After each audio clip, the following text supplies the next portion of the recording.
मेरी माँ बचपन में एक कहानी सुनाया करती थी। ये कहानी प्रेमचंद की कहानियों से कम महत्वपूर्ण नहीं है। एक गांव में दो भाई रहते थे। माता की मौत बहुत पहले हो चुकी थी और पिताजी की मौत लगभग 1-1.5 महीने पहले हुई थी।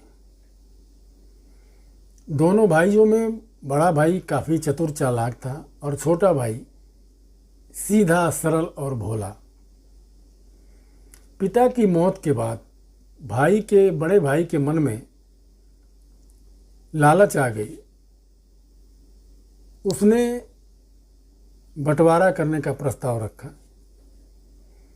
छोटा जो सरल भाई था, सहज भाई था, वो तैयार हो गया। बड़े भाई ने चालाकी करते हुए घर और खेत के बंटवारे में जो बेईमानी करनी थी वो तो किया ही। उसके पिताजी ने एक गाय और एक कंबल छोड़ रखा था।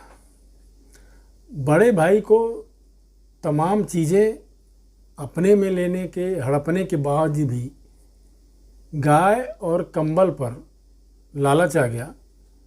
उसने इसके बंटवारे में भी छोटे भाई को पूरी तरीके से परेशान करने की सोचा और किया।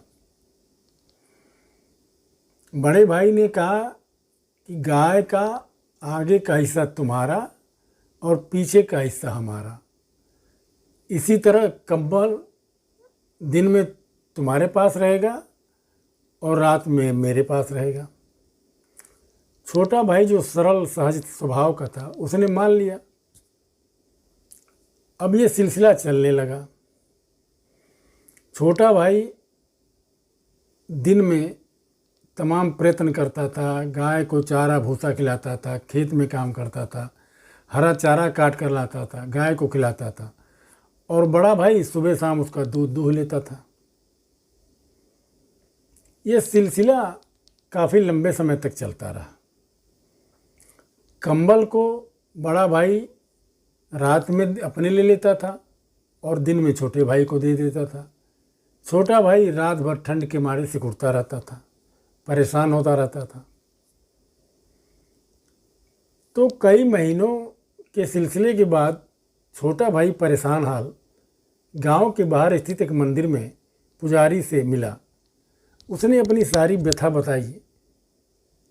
उसका दुख सुनने के बाद, उसकी कहानी सुनने के बाद पुजारी ने उसको कहा कि मैं 2 उपाय बता रहा हूँ, दोनों उपाय 2 दिन में आजमाना, उसके बाद मेरे पास आना, फिर मैं बताऊंगा कि क्या करना है। पुजारी जी ने पहला उपाय बताया। उस उपाय को सुनकर छोटा भाई घर गया। दोपहर के बाद उसने गाय को चारा भूसा खिलाया, जितना भी खिलाने पिलाने की व्यवस्था थी किया। शाम होते ही बड़ा भाई दूध दोहने के लिए बैठा। दूध लगभग दूह चुका था, तभी अचानक छोटे भाई ने गाय के मुंह और पैर पे बहुत झटके के साथ तेज तेज लाठी मारी। अचानक इस हमले से गाय भड़क गई। उसने लात मारा, सारा दूध गिर गया और बड़े भाई के शरीर पर भी उसका लात लगा। बड़ा भाई नाराज हो गया। ये कौन सी बात, तुम महामूर्ख आदमी हो, इस तरीके से कोई बात होती है? तुमने सारा दूध गिरवा दिया, मैं तुमको इसका दंड दूंगा। अभी तुमको समझ में नहीं आ रहा है। तो छोटे भाई ने बहुत सहज भाव से कहा, भैया मैंने अपने हिस्से में डंडा मारा है, तुम्हारे हिस्से में कुछ नहीं किया है। मैं अपने हिस्से में जो चाहे सो करूं। गाय का आगे का हिस्सा मेरा है, पीछे का हिस्सा तुम्हारा है, तो मैं अपने हिस्से में डंडा मार रहा हूं, उससे तुमसे क्या मतलब? बड़े भाई को समझ में आ गया कि उसकी चतुराई अब चलने वाली नहीं है।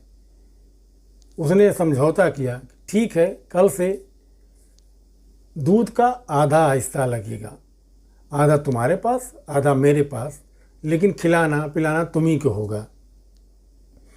छोटा भाई मान गया, कम से कम चलो दूध आधा मिलेगा।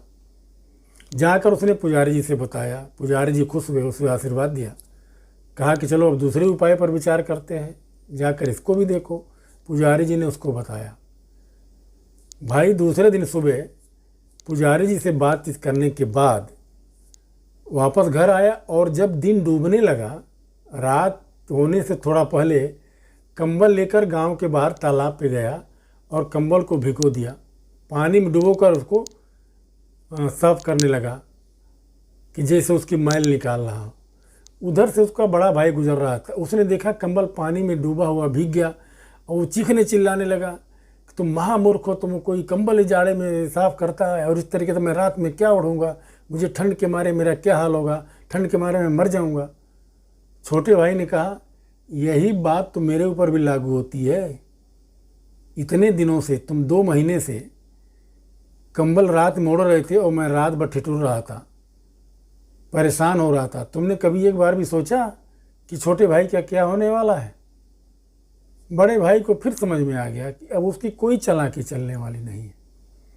उसने कहा, ठीक है, चलो हम दोनों लोग मिलकर इस कंबल को निचोड़ते हैं और आज रात हम लोग किसी तरीके से काटेंगे। कल दोपहर तक, शाम तक कंबल सूख जाएगा, फिर दोनों लोग एक कंबल में साथ सोएंगे।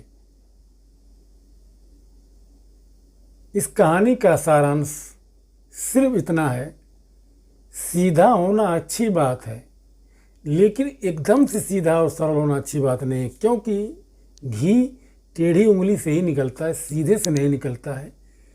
मीठा गन्ना कोल्हू में पेरा जाता है। इस बात का हमेशा ख्याल रखना पड़ेगा।